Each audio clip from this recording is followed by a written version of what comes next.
Thank you, Nick, for that kind introduction. It's great to be here. Nick didn't mention that he and I actually worked together in the early days, like the very first days of the Bush administration. I was the Deputy Director for Congressional Relations for the transition. He was the incoming Assistant President for Legislative Affairs. And we probably spent 3 weeks together, but it was one of the sort of the most fulfilling professional experiences I've ever had in my life. So it's great to be here, great to be among old friends. I also want to thank Mark House. Mark is not here, but he's the CFO of the FAA. He came over early days to be part of our team at the NEC as a detailee, and he has been instrumental in pulling together kind of the president's plan on ATC reform. So just remind you something that you all know. I mean, aviation is a critical component of our nation's economy and of our nation's infrastructure. The air traffic control system is one of the most important and vibrant elements of our nation's infrastructure. Each year, aviation contributes about $1.5 trillion to our economy, and every day, 2.6 million people travel the skies. But the process can be very much an anxiety-producing process for travelers. Flying feels increasingly sort of like the lottery, but not in a good way, because you're not sure, is my plane going to be on time? Is it going to be delayed? If it's delayed, is it going to be canceled? If it's delayed, am I miss my connecting flight? Are my bags going to make a transition? So there's a fair amount of anxiety that comes with flying today. In fact, I'll never forget, in my prior role at Macquarie, I used to travel 3 to 4 days a week.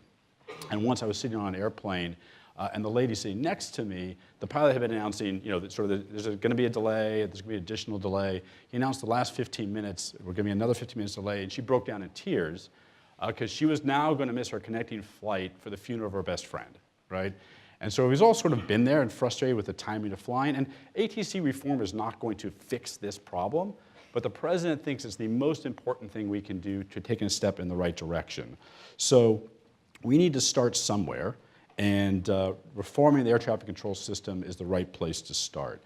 We're challenged with delays that impact productivity, and we're also challenged with ATC being part of the government that we have government reform and procurement rules that kick in and can be complicated. So delays are major drivers of inefficiencies of the NAS.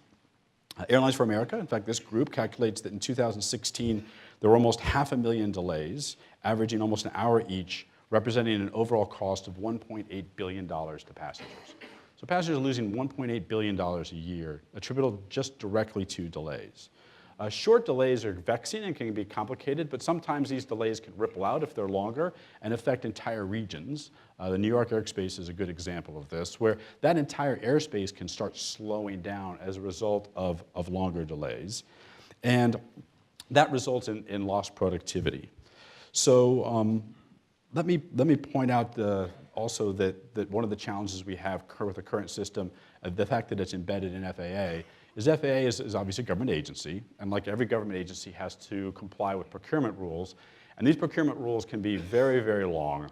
They're very fair, but they can take a very long period of time. And in fact, Paul Rinaldi, early in this debate, was talking to me, he's the president of NATCA, was talking to me about the challenges of that procurement process, and when he looks north of the border, his Canadian equivalents, in essence, are using iPhones, the equivalent of iPhone for air traffic control technology, and he's stuck with the flip phone. And that's not because he wouldn't like the iPhone, it's just that procurement process for technology is so long that by the time it's done, the technology he gets is already outdated. So we want to fix that. So those are some problems with the system. One thing that is not a problem with the system, which is good, and that is safety, right? The air traffic control system is the safest in the world, but we can make it even safer.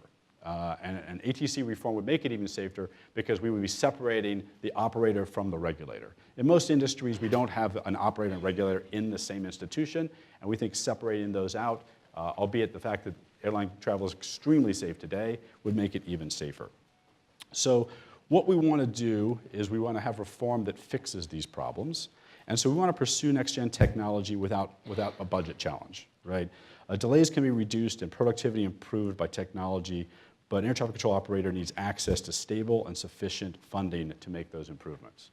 And if you just look at the funding that Congress has given over the last 5 or 6 years for aviation and for air traffic control in particular, it's all over the map. They fund it high, then it comes low, then it comes back again, then there's a sequester, so it dips again. And no sensible organization developing technology can live in this world with just highly unpredictable revenue. So the FAA has been endured 26 short-term extensions, right, over the last 10 years. 26, later this month, it'll be 27, right? And it still hasn't received a full budget on time in 20 years. So imagine you're trying to run a business, and it's a technology and operations business. You've not received a full budget on time in 20 years of your business. So moving this to another nonprofit entity will address those concerns. And finally, financing of the new entity is sort of the best part. So this new entity will not be receiving U.S. taxpayer dollars. It will be financed solely on user fees paid for by some of the users. So who's for this idea? Well, obviously, the major airlines. A4A has been very much in favor of this. We've done a phenomenal job in educating the public on this.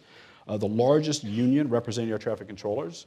So think about that. I mean, that's one of the things that caught me on this issue early on. You have a public employee union who's saying, please privatize my agency.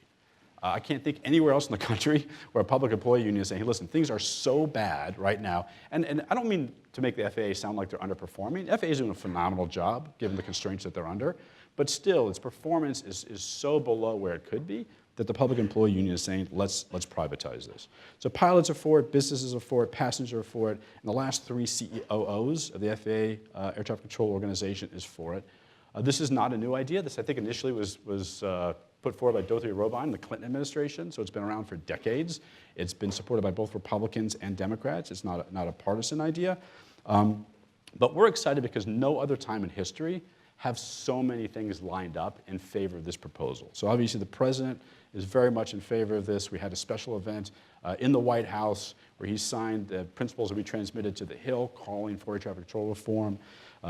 House Speaker's Office, House leadership is in favor of it. Chairman Schuster, the House T&I Committee, has been an enormously effective proponent of this. So lots of people lined up in favor of it. But let's talk about who's opposed to this.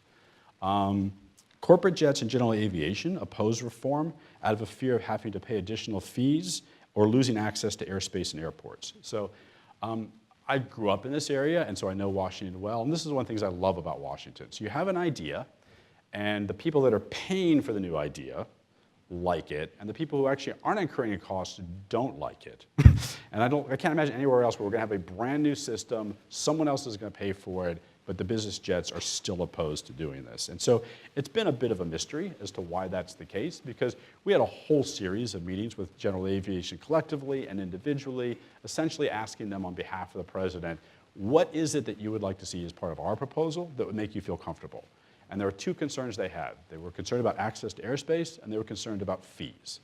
And so we said, okay, so fantastic. So if we put in the language that you don't pay any fees, and that we can't restrict access to airspace, will you support the proposal? No. Like, okay, what can we put in the language? Like, what can we put in there? Well, we just don't like it, because the organization might do something in the future. It's like, well, this is an organization created by Congress, and so we're going to write a law that tells them what they can do and can't do. So what would you like them to do, what you want not want them to do?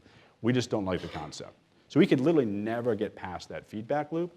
But if you look in the Schuster bill, the general aviation and corporate aviation pays no fees, and the new entity would not be allowed to restrict their access to airspace. So what's being proposed, again, we're going to separate ATC into a nonprofit corporation that would be independent from government, but regulated from a safety standpoint by the FAA, would be responsible for its own self-sufficiency, be free to make the best decisions on behalf of the traveling public and the NAS, and this, as a nonprofit, this entity would only charge what it needs to operate. They would be investing in service and technology with a focus on customers, and this focus would increase capacity, reduce delays, shorten flight times, save fuel, and enable faster and more proactive responses to events like weather. So that's what we're proposing and what's being proposed. I think it's important to understand what we're not proposing. I mentioned already, we are not proposing putting fees on all users. The Schuster bill does not have that in there. And the Secretary of Transportation has an obligation to enforce this provision, so the new entity would not be able to impose fees as a matter of law. We are not limiting access, again in the Schuster bill, and we are not creating national security problems. So one of my favorite parts of this debate was there was a concern among some that if we have this separate entity, that will somehow impair the nation's security. And so we called up Secretary Mattis and said, would you mind calling Chairman Thornberry and saying, as the Secretary of Defense, that this proposal will not impair national security? And he said, are you kidding me? Like, I've got to call the chairman and say the president's proposal doesn't negatively impact national security? He would say, yes, I'm sorry, Mr. Secretary, you actually need to make that call because rumors are rampant that somehow this is going to impact our national security. So, so the call was made, and DOD has been supportive of this. We're also not doing something that's untested.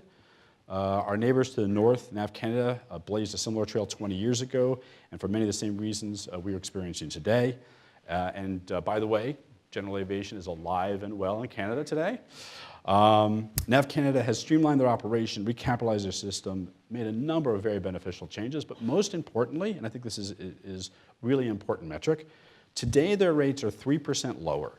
In nominal terms, their rates are 3% lower when they were introduced in 1999, and they're more than 40% lower in inflation-adjusted dollars.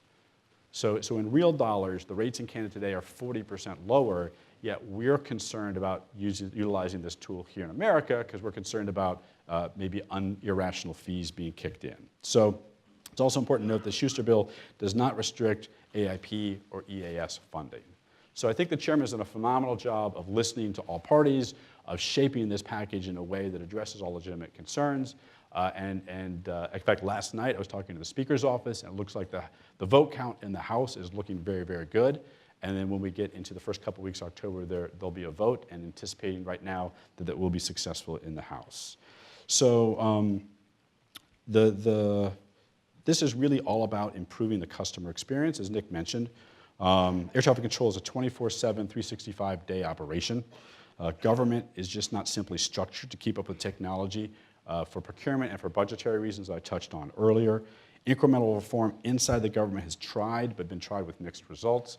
I think the FAA actually has done a very admirable job in the last decade of trying to move NextGen along, but again, they're facing constraints, both budgetary and government procurement, that are beyond their control. And the proposed not-for-profit, non-governmental, self-sufficient model has been tested and implemented with excellent results by NAV Canada. We invented aviation in this country. We can regain our innovative competitive edge by getting government out of the way. We can't keep waiting for a solution, and we should no longer accept excuses for delaying what needs to be done now. So with that, let me finish by just thanking A4A, thanking others that have been very involved in this debate and educating the public. Again, the President thinks that the best way for us to address aviation congestion in this country is to enact ATC reform and to do it as quickly as possible. So thanks again for your attention.